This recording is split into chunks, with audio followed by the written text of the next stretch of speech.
পরশমণি ছোঁয়াও প্রাণে, এ জীবন পূর্ণ করো, এ জীবন পূর্ণ করো তপন দানে, আগুনে পরশমণি।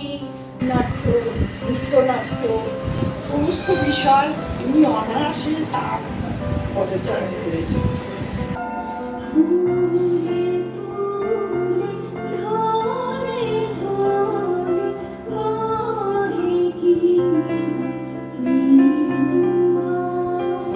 এখন আমি তোমার ঘরে বসে করবো শুধু পড়া পড়া খেলা। সূর্যি ডুবে গেছে মাঠের শেষে, বাবুই বুড়ি চুপড়ি ভরে নিয়ে শাক তুলেছে পুকুর ধারে ঘেসে।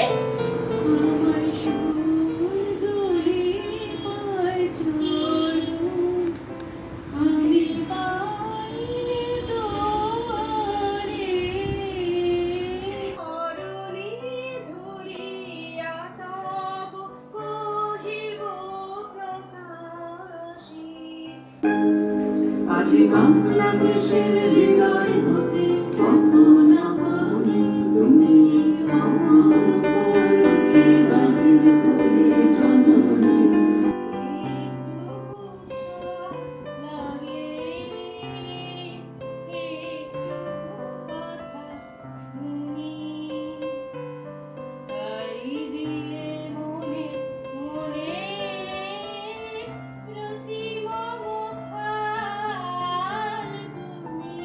দেবেন্দ্রনাথ ঠাকুর সারদা দেবীর দম্পতির চতুর্থ সন্তান ছিলেন রবীন্দ্রনাথ ঠাকুর।